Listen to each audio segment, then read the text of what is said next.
The obsessive reduction of friction from our lives has been very damaging. Technology, fundamentally, if you zoom out, has really been about friction reduction. It's been making your life easier in these different ways. But when you actually zoom out and think about friction reduction, there's actually a meta point there that I often think about, which is maybe the friction was actually what created a lot of the growth and meaning in our lives. I think now, younger generations in particular, we live in this eject button culture, meaning it is so easy to press the eject button as soon as something gets difficult. And that, as a culture, the eject button culture, is something that I think about so often now, is how can you resist? How can you fight back in a world that wants you to press the eject button as soon as things get difficult? As I was reading your book, there were definitely aspects that really stood out to me. And one of those is money isn't nothing, but it can't be the only thing. And as someone who grew up in my children grew up in a very affluent part of the United States, and we very purposely moved during the pandemic. What does the scientific research say about the connection between money and happiness? Because I can tell you, as an adult looking inward, the area of the country that we lived in, there were a lot of miserably, seemingly very wealthy individuals. And, for me, there were many decisions that went into leaving where we lived. But one that weighed heavily on me was this concern about overt materialism and this thought process that money equates with happiness. Mm. One quick question for you before I dive into the Hmm. answer. Do I need to click anything on my end on the recording for Zoom, or Nope. is it automatically? Nope. Cool. It's Got recording. it. Yep. It Okay. records on both sides. Yep. Cool. Great. Sorry.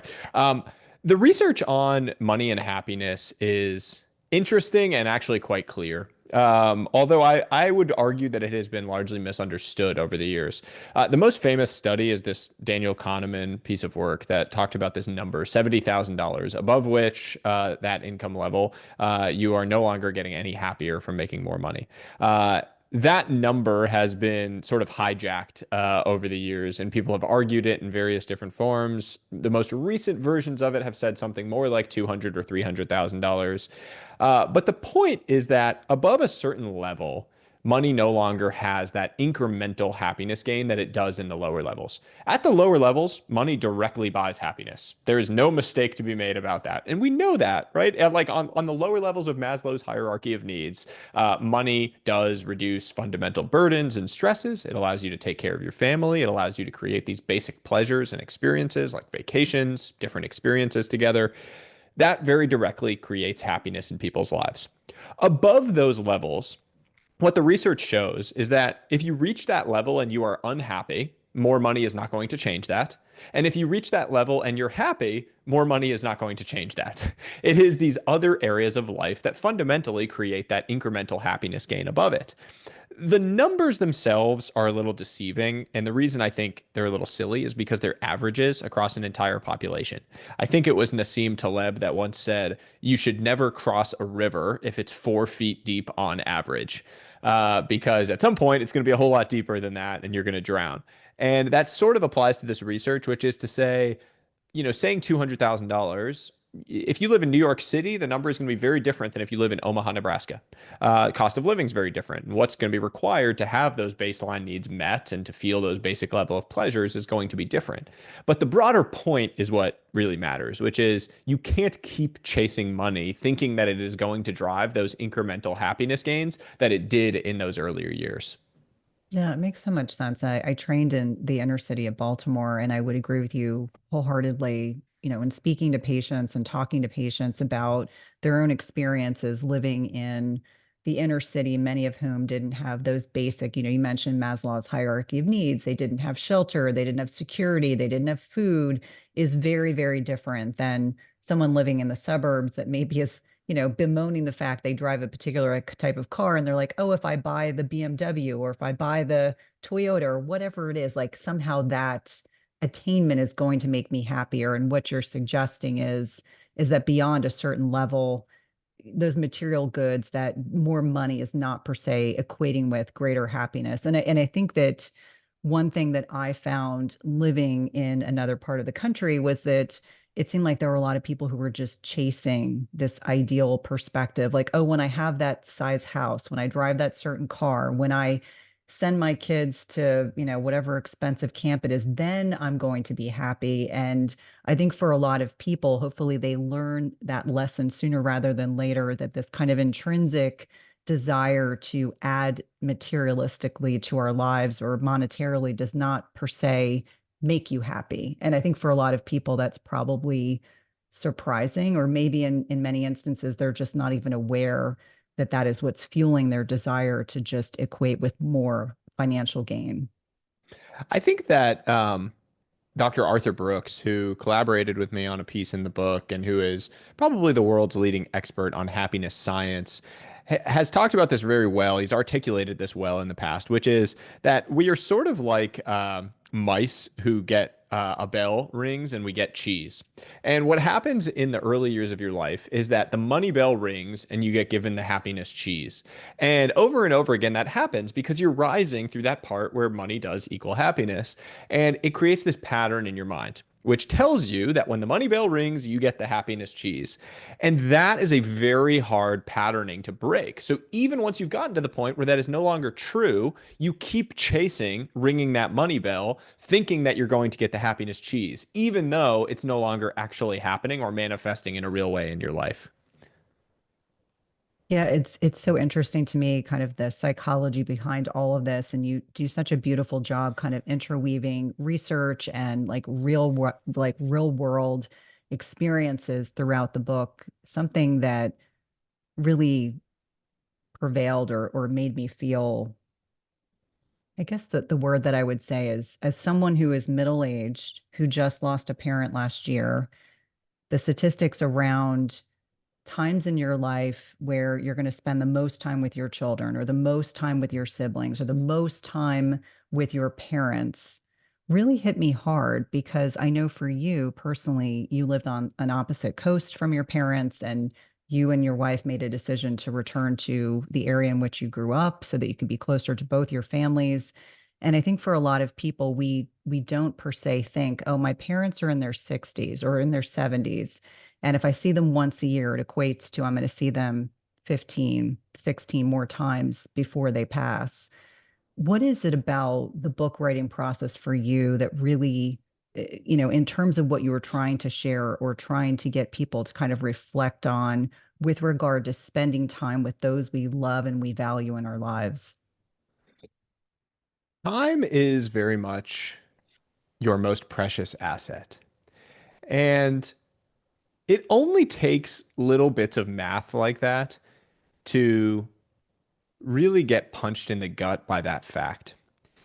These kind of ideas that the amount of time you have left with the people that you care about most in the world is so finite and countable. You can put it onto a few hands. I mean, the number of times you are going to go on that trip with your old friends, the number of coffee dates you're going to have with one of your best friends, the number of walks you're going to take with your sibling, all of those things are much more finite than you're willing to admit. And in an empowering sense, you are actually in control of the number of times those things happen. And that is really what I wanted to get across. At the very beginning of the book, there's the line that I open the entire book with was this conversation that I have with this old friend who reminded me that if I didn't change the way I was living, I was going to have 15 more times that I would see my parents before they were gone. They were in their mid 60s. I was seeing them about once a year at that point, living 3,000 miles away. That is just simple math. They might live until they're about 80. I was seeing them once a year. We had 15 more times.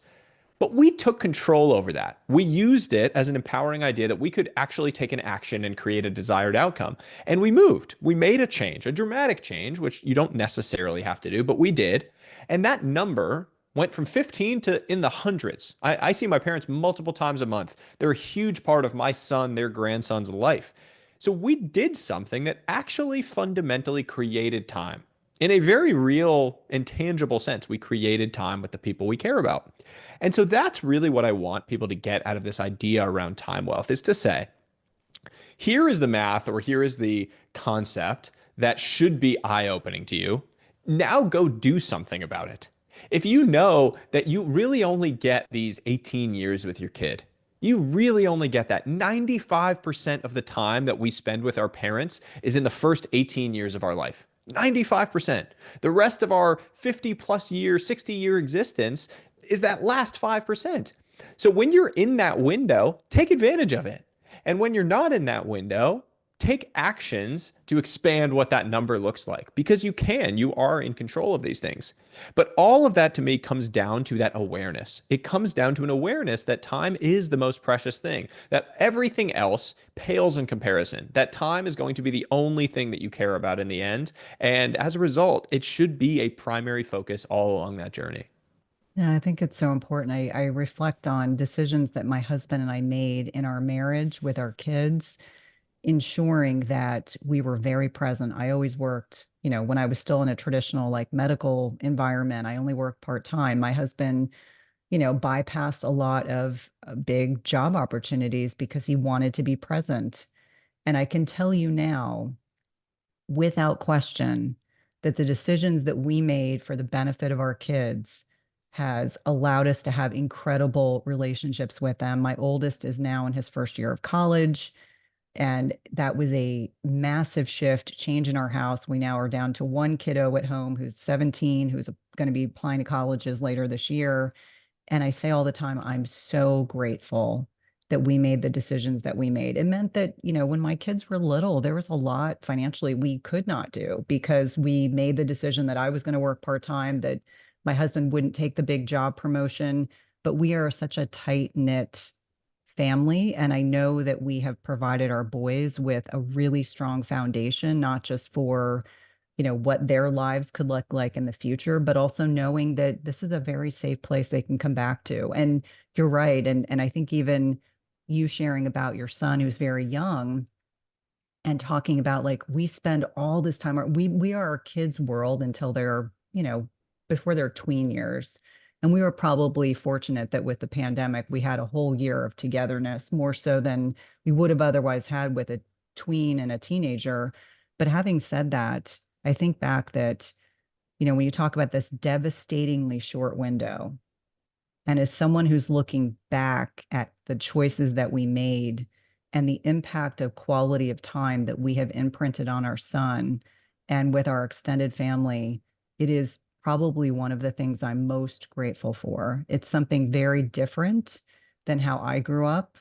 And I say all the time that I'm grateful for the parents that I had. There's no, I'm not passing judgment. They had different circumstances, but knowing that the choices we made with in terms of time management and focus on our children has made all the difference in who they are as individuals. And it really is exciting to see the difference, the net difference, because I have colleagues and friends who've admittedly said, I worked 50, 60, 100-hour weeks for years and years and years. I missed those baseball games. I missed those school plays. I missed out on opportunities to connect with my kids. And knowing that since time is this most precious asset, there are things that we can do right away to course correct. It's not etched in stone that, yes, maybe when your child was younger, you weren't able to spend as much time as you would like to have, but investing in our loved ones is one of the most important things that we can do as individuals. What a beautiful thing. I appreciate you sharing that. And it warms me to the core to hear that story and to hear you talk about it. Because when I think about this book and when I think about my dream for it, so much of it revolves around finding a way to change the stories that we celebrate and applaud in society. I had a realization several years ago that the people that I read books about are very rarely people I would ever want to trade lives with. We celebrate and admire and applaud these success stories based on financial success and completely ignore what the real price of that success might have been. The relationships lost, the broken relationships with children or with wives or husbands along the way, all of these other areas of life that we just choose to ignore. And we don't celebrate the people who chose to live differently, who chose to sacrifice a piece of their career progression or financial future in order to be present during those moments. But as you're reflecting on it now, what a beautiful thing to have no regrets about that because you see the fruits of those decisions that you made. You see the impact that it had on their relationship. And the thing I keep coming back to with all of this is when you ask people when they're younger, 20s, 30s, 40s, 50s, 60s, what does your ideal day look like at age 80? Really envision it. What does that day look like? What does your life look like? What do you feel? Who are you with? What are you thinking about? What are you doing? People paint this picture that basically across the board revolves around time, people, purpose, and health. It's like you want to feel free. You want to feel surrounded by people you love. That's your children, maybe grandchildren, friends. You want to have a purpose. You want to feel like you know where you fit in the world and you want to feel healthy. Then you ask them, what are you doing today? What are the actions you are taking today to reflect that future that you're trying to create? And normally, there's this enormous gap between the future that people say they're trying to create and the actions that they're taking in the present. The actions do not actually bear out that future that they claim they want. And that really is the goal in all of this. It's to say, like, I know and I have a clear vision for the true north, where I'm trying to head. Well, then I need to start walking in that direction right now. I need to take the actions associated with that. I need to have that borne out in the things that I'm doing on a daily basis. And that doesn't mean giving up all of your personal ambitions, giving up your professional ambitions. What it means is finding your way to navigate that tension that exists. You didn't give up all of your professional ambitions in order to do this. You found ways to make tweaks, to adjust, to be present, but also continue to harness and engage your ambition and your growth. That is really what I think we're all trying to find, and that is that is the tension that I think is the fundamental tension that we all need to navigate in life. Now, I love that you touch on the fact that for a lot of, whether it's a historian, whether it is a politician, whether it's someone we admire in Hollywood or someone that works in the financial services industry, we put people on a pedestal that fundamentally make a great deal of money. But what many people don't understand is the sacrifices those people make in order to let that be the primary focus of what they're doing. I speak from personal experience. I have a parent that was incredibly financially successful. And I recall growing up, we didn't get a lot of my mom's time because she was so focused on her job. And when she retired, I remember we were at my brother and I and our families were at her retirement party, and one of her colleagues walked up to me and said, "Oh, you're so fortunate that this was your mom. You must be so proud of her." And I said, "Of course I am." And she said, "She's really married to her job." And I said, "Yes." And then she said, "Oh, she must have been a great mom." And I said, not wanting to engage in sharing private, intimate information, I thought to myself, when people attain a certain degree of success, it's oftentimes at the expense of their personal relationships, whether it's their marriage, their relationship with their loved ones. And I don't think it's at all intentional, but that is oftentimes the byproduct of that. So if people are able to envision what they would like their life to be like when they're in retirement age and kind of re-engineer what the steps are that they need to take to ensure that falls into place.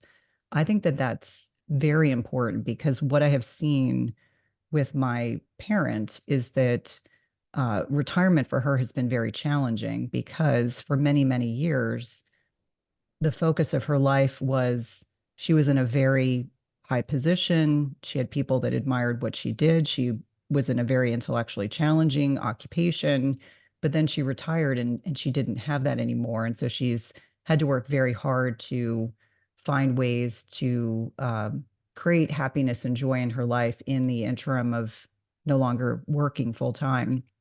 And so I think for a lot of people, they get accustomed to just being busy. It's this culture of busyness. We condition ourselves to believe that being busy is very important. And I would actually argue the opposite of that, that having the ability to reflect, consider, where you are in time and place, and as you've mentioned, kind of course correct like you have done in your life, making concerted changes and decisions that were bettering your area of focus, wanting to focus on family, wanting to be close to your parents, wanting to ensure your son grew up around your wife's family and your family.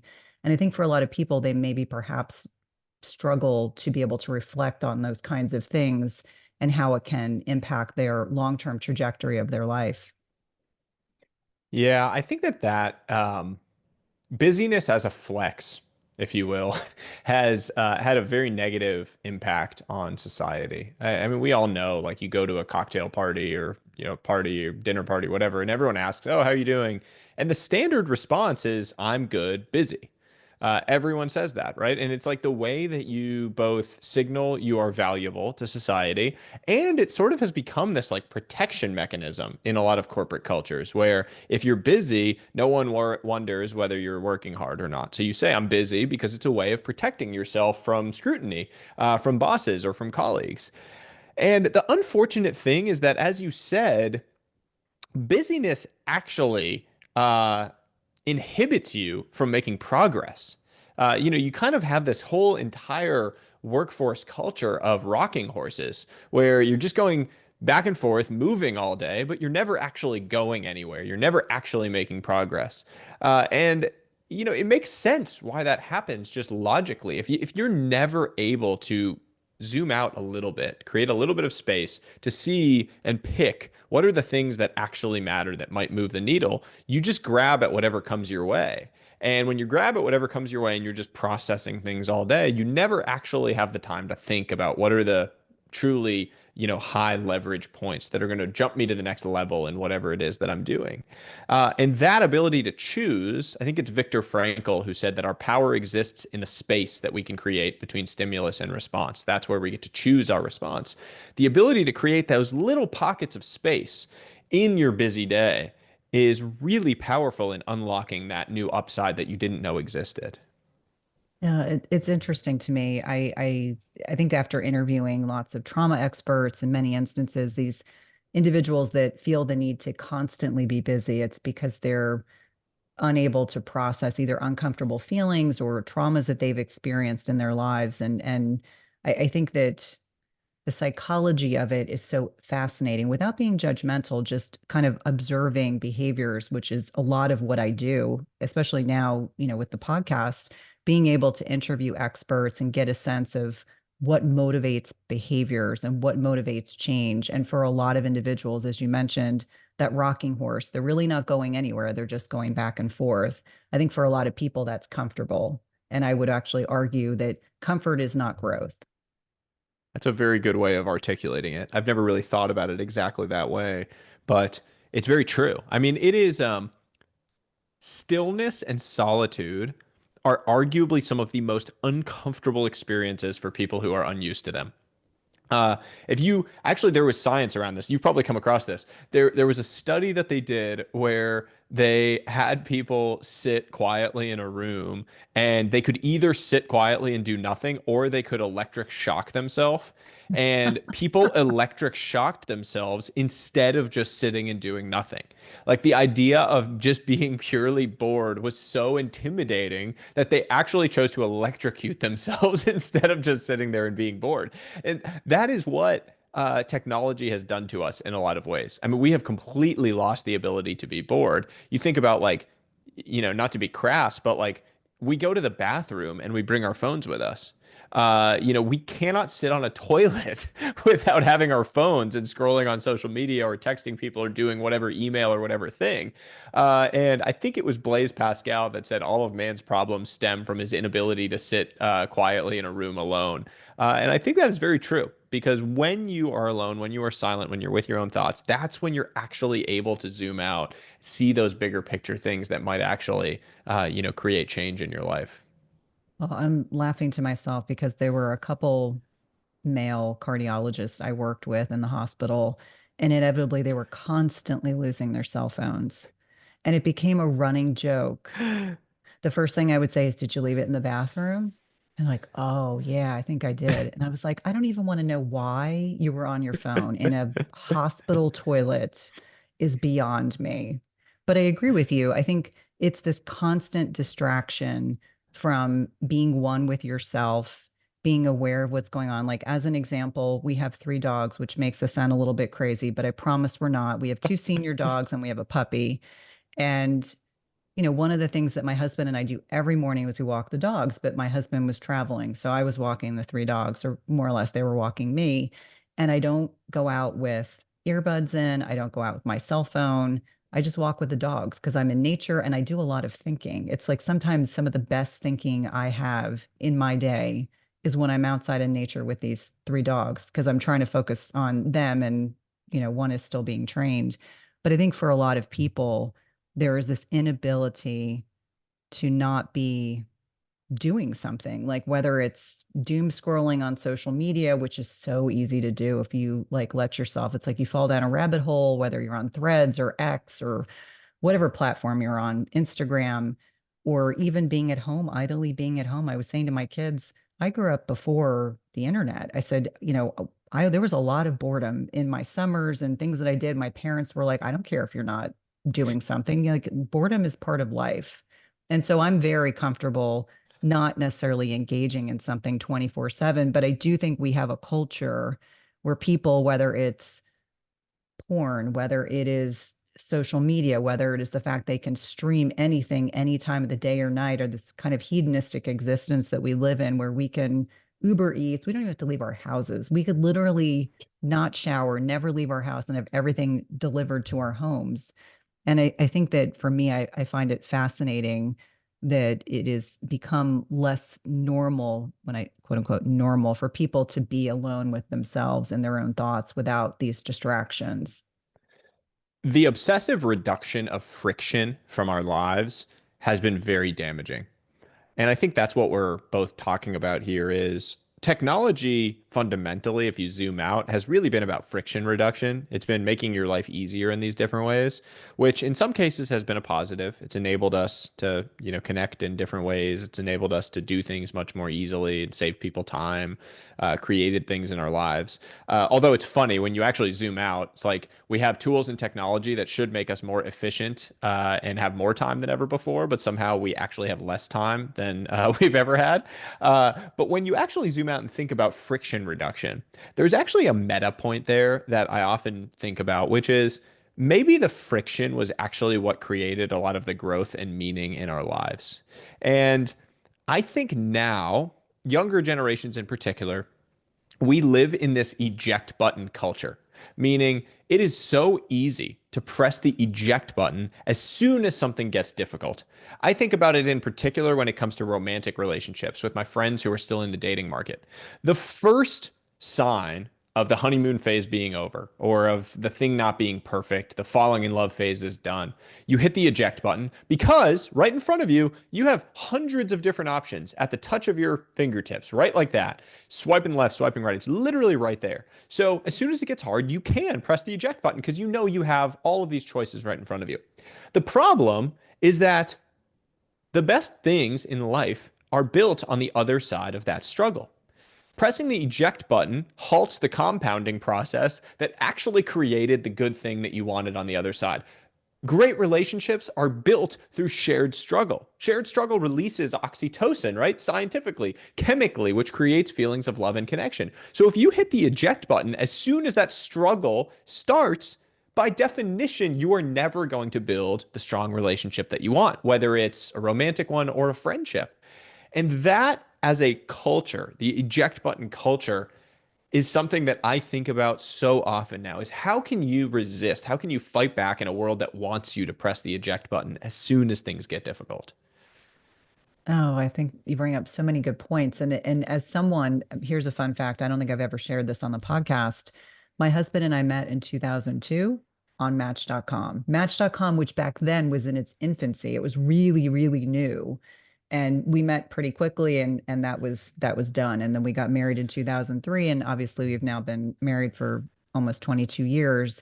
And I think when I talk to colleagues of mine or friends that have, been in a marriage or been in a committed relationship and then they're back in the dating pool, the things that they share with me is exactly what you're sharing, that it's really hard to get into a partnership, if you will, where people are willing to stick it out to work through those hard times. Because every person I know that's in a long standing, healthy relationship has had hard times.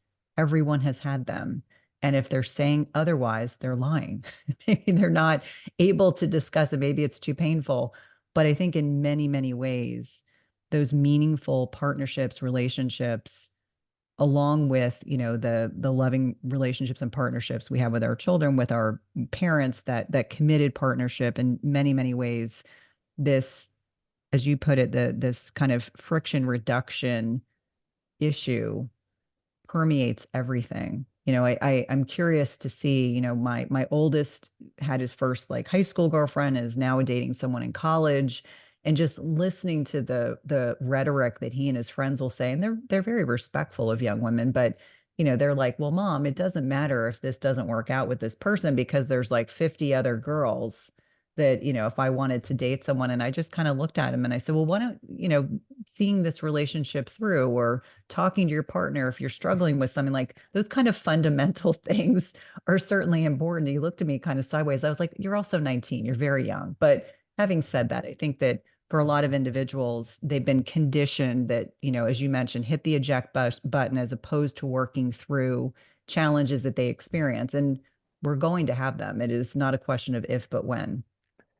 Yeah, it's sort of a real life example of the paradox of choice, right? Like the science around this shows that if you have five different options and you go and pick one, you're actually happier about the option that you select than if you have 100 options and you pick one. It's this weird human behavioral phenomenon. And that sort of is happening in the world of romantic relationships now because of what the apps have done. It's like no matter what option you end up selecting, it could be fantastic, but you have this like inherent level of dissatisfaction from the fact that there was hundreds rather than just the like three people that you knew in your town in the past.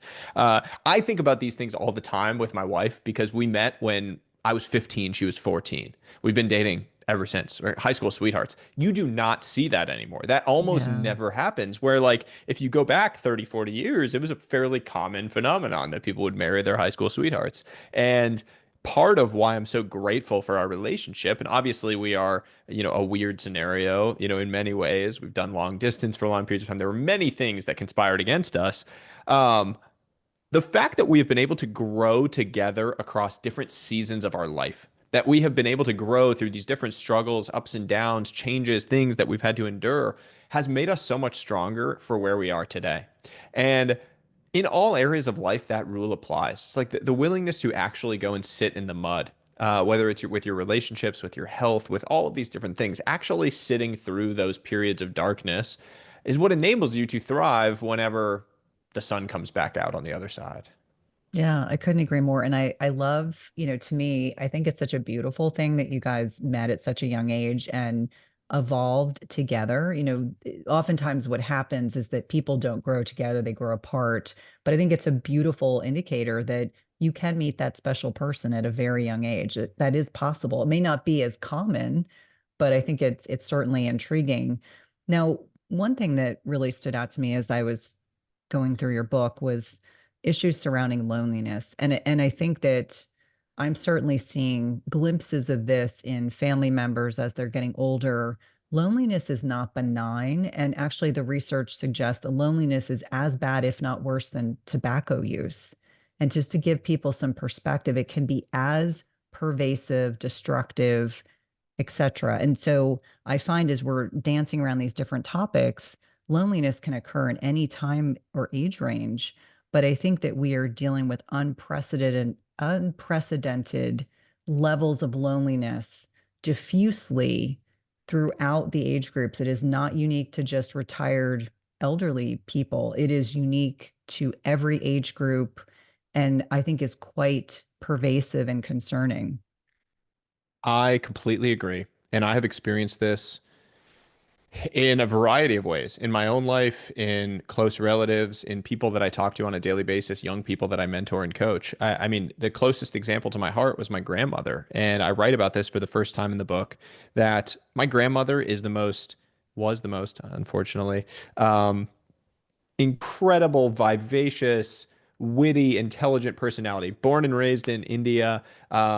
She never swam a day in her life. I mean, like, a very fascinating, interesting life. She was born to a royal family, actually. Then the British colonists came, they ran them out of their land. She had this very crazy, her stories from her life are incredible. And she put on and tied a sari every single day that she lived. Um, and she was one of the most social creatures that I've ever been around. My grandfather passed away in 2006, sorry, 2005. And every single day from the day that he passed away until COVID hit, my grandmother had some sort of social interaction. People would come visit her. They would bring her lunch. She had Scrabble clubs. She had friends. She would get together with them. And India is very much a culture where people stick by you. You know, in America, I think someone passes away for about a month, people come and they support you and they bring things. And then eventually they've kind of gone back to their lives. In India, it's like they almost pull you into their family. And my grandmother had that. And the way that it kept her young, having this social connection, was amazing to see. She was getting old. She was in her 90s, and she still would like beat me and my dad in Scrabble. My dad is a Harvard professor, like very good vocabulary. She would beat the hell out of us in Scrabble. COVID hit, and suddenly she had zero social connection. And 18 months went by, and it was really locked down in India. We went and saw her finally. She was nearly catatonic. I mean, she aged in the span of those 18 months, 20 years. And we got there the first night. She literally couldn't get out of bed, couldn't speak to us. The next night, after 24 hours with us, she was up and about. She was playing Scrabble with us. She was moving around. It was literally as though the social connection that we brought, the love, was life-giving to her. Like almost literally in real time, like we had injected her with some level of like social adrenaline that created this life in her. And so when I reflect on that looking back, and then you see the science, you realize it's real. It's not like I didn't make that up in my mind. Social connection is literally life-giving. I mean, the Harvard study of adult development tracked the lives of 2,000 plus people over the course of 85 years. They found that the single greatest predictor of physical health at age 80 was relationship satisfaction at age 50. It wasn't smoking or drinking habits. It wasn't blood pressure or cholesterol. It was how you felt about your relationships that determined how well you aged. And yet, on a daily basis, most of us don't think about investing in our social relationships as much as we do our job or our finances or any other area of our life. When in fact, it is arguably the most important investment that you can possibly make for how your life is going to end up. Well, I think that it really reaffirms for so many of us.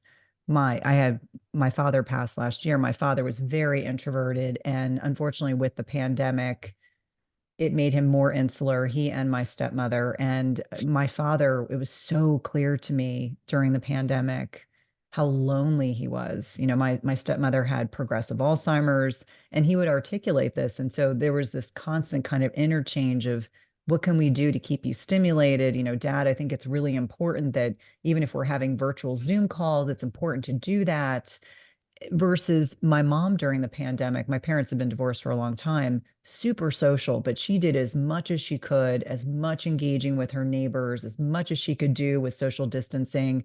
And she navigated things very differently than my father did. And I think in many ways, there are many people out there that COVID or the pandemic itself impacted them so profoundly psychologically that they never recovered. I think it contributed to a lot of the issues that my dad had at the end of his life.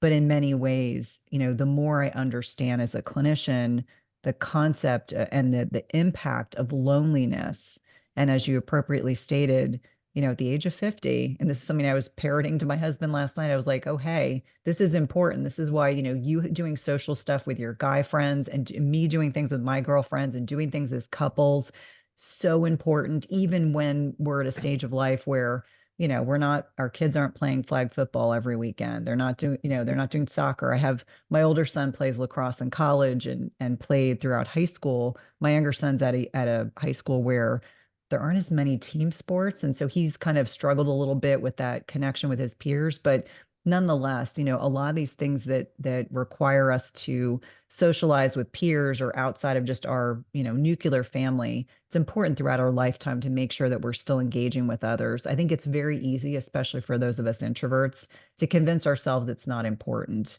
but it is in fact vitally important. Yeah, and I think the point around introverts is an interesting one, because there's a tendency to say, well, I'm introverted, so this is different for me. And the reality is that loneliness is just different for different types of people, but it is just as pervasive. I mean, you can feel lonely in a crowded room, uh, surrounded by tons of people. You can feel lonely by yourself sitting on the couch at home. It's just a matter of feeling like you have someone you can call in the middle of the night. I have always thought that, I think it was Dr. Robert Waldinger, the Harvard Study of Adult Development director, who talks about that in his book, The Good Life, that real loneliness is feeling like you have no one you can call when things are tough, when you're down and out. People that don't understand you. And I have experienced that in my own life. I mean, when I was living my past life, like working in finance, chasing all of these things, convincing myself that they were going to one day make me happy. Um, there were points in my time on that trajectory where I had a lot of friends, but I felt very lonely because I was hiding so much of myself from the world. Like the reality of who I was and how I felt, I was not able to open up to enough people about the vulnerable side of that. And that is real loneliness, feeling like you can't expose who you truly are to people, that you're playing a role rather than truly being authentic. Um, and that's a really sad thing. Like even now, when I think about, I talked to yesterday, I was at Harvard Business School. I was doing an event with Arthur Brooks, who we talked about earlier. And a young woman came up to me after the event. We were chatting, and she was telling me how difficult she feels it is to create those deep, close relationships now. She's in her mid 20s. She was like, and she said, I said, why? And she said, well, everyone's already taken. Everyone already has their close friends, and I just don't have mine. And I told her, I said, I think there's a self limiting belief there that is just fundamentally not true because so many people are feeling that same level of loneliness that you are. Those people are out there, but you're convincing yourself that everyone else is already taken. They already have their close friends locked up, and so they're not looking for more. And it couldn't be further from the truth. Everyone is experiencing this in some way, shape, or form in this world where so much of our lives has been consumed by technology. We're all looking for that real human textured interaction that we feel like we're lacking.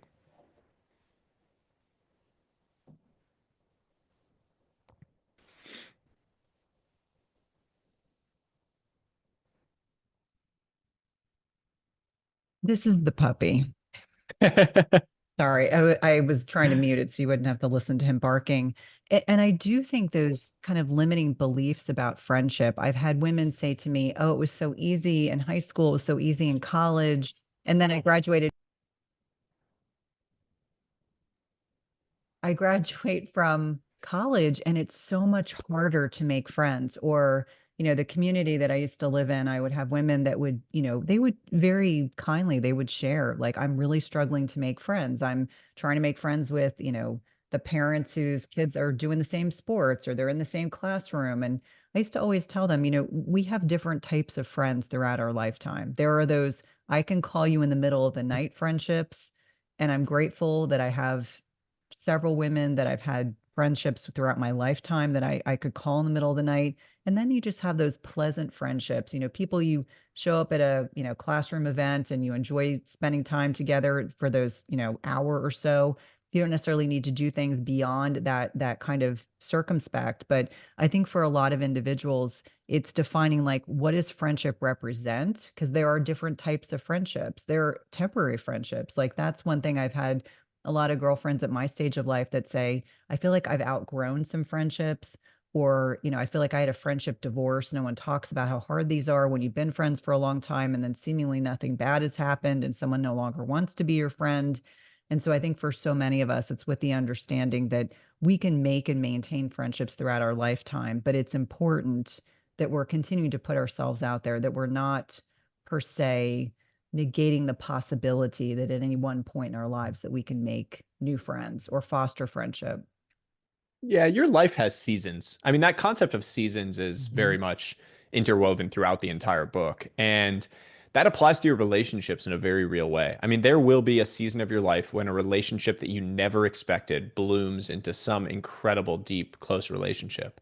I write about that in the book in the context of my sister and my relationship. My sister and I had a competitive, resent, resentful relationship almost for many years of our lives. By the time I was 30, we were almost not talking, not out of outright, anger towards each other, but almost just like ambivalent. I don't even know how to describe it. It was just not a relationship that was cultivated. We were always far enough apart. We were always competitive, and we were never in the same stage of life. And it was mostly created by my own insecurity that I wasn't living up to the things that I felt she was capable of and doing. And um, it created this real tension. And after my son was born, it was this one moment that changed all of it. I remember like all of our families came down for when we brought our son home from the hospital, and we took this picture where I'm holding my son, newborn. My sister is holding her son, who is a year older, and the two of us are in this picture. And I looked over at her, and it was like I saw her for the first time. It was truly like this magical, incredible moment. Like for the first time in my life, there was no longer this veil of competitiveness and all of these random emotions. I could just see my sister. It was like we were meeting for the first time. And my sister and my relationship since that point has been this incredible blossoming thing. And it was a reminder to me of that fact that sometimes you are going to have a relationship that just comes out of nowhere and surprises you and is so beautiful and deep in a new season of life for no reason that you ever would have expected. But allowing yourself to be open to that, understanding that when that comes, is the important point. What is the age difference between you and your sister? 4 years in school, three and a half in age. Mhm. And that was sort of important because we were never in the same stage of life. Like I was in middle school when she was in high school. I was in high school when she was in college.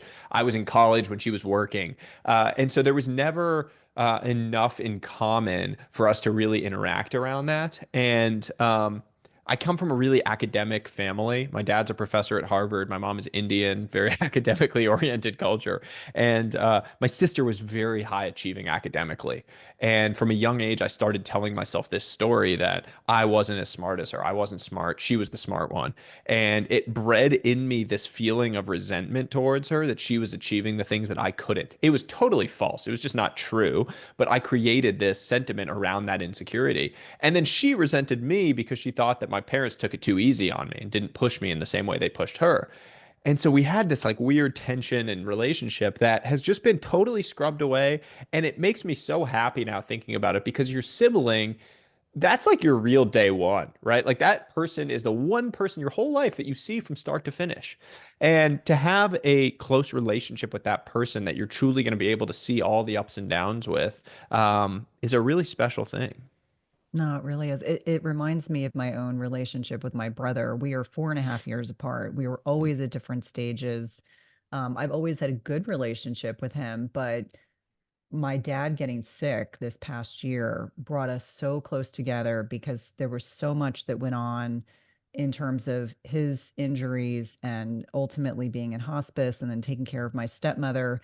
And I remember saying to someone that, 2024 was a particularly challenging year for a variety of reasons.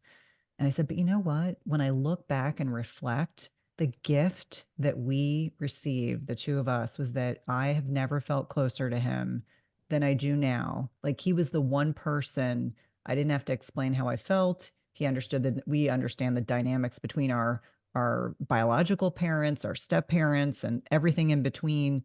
And I think for a lot of individuals, in many ways, sometimes they get closed off to the possibility that relationships can change in good ways. And I feel so very grateful. Like maybe that is the gift of everything that transpired. Excuse me, I'm sorry. You're good.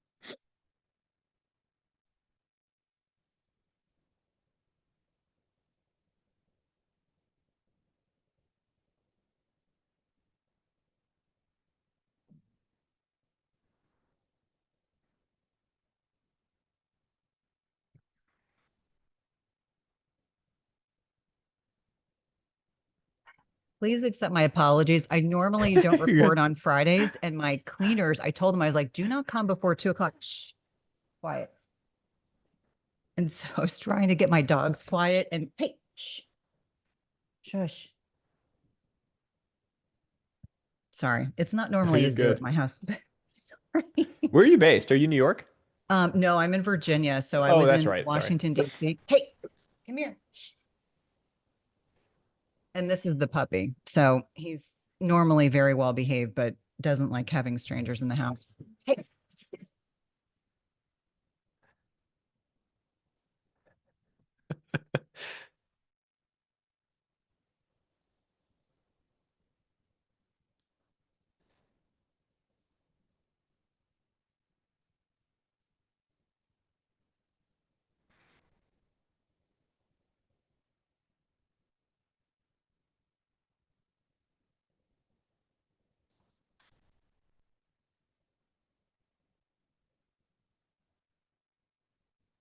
in all the years I've been podcasting, this has never happened before. I literally was like, Well, I'm honored to be the first. Don't yeah, sweat it well, at all. I know we're running up against time here soon anyway, so yes, this is a great yes. conversation.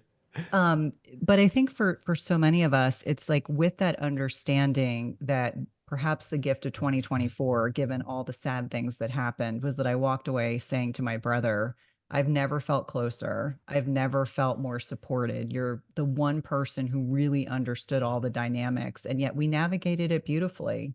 And maybe that's the gift of that remaining open-minded to the possibility that relationships can change in beautiful ways, not just in negative ways.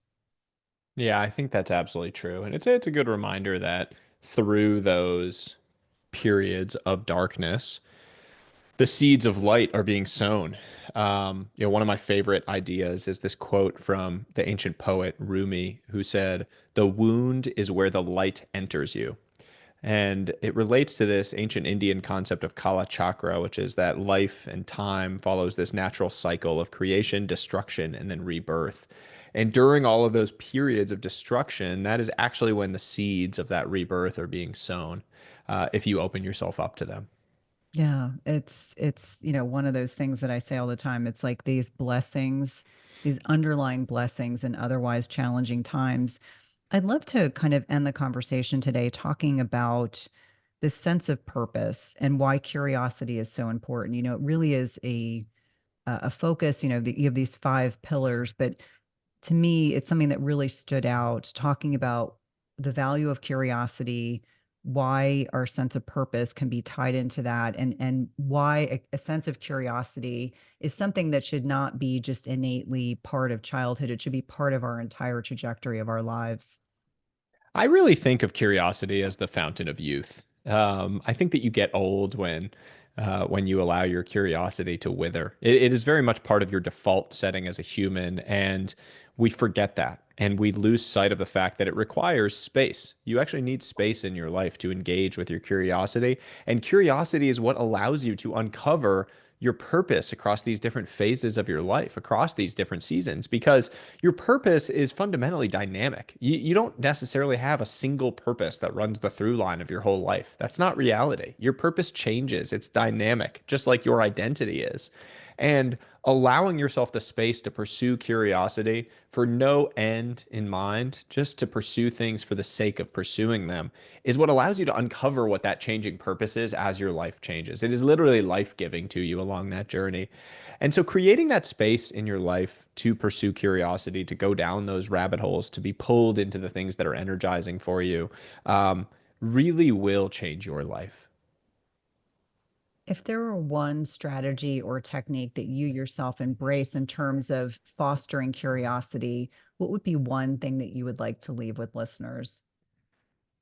Adopt a monthly think day process.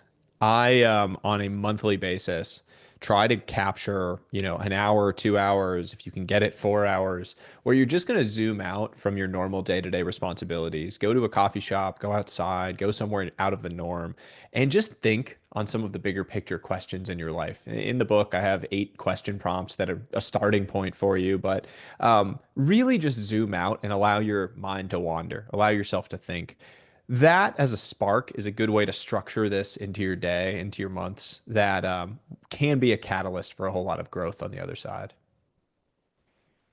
I certainly love that.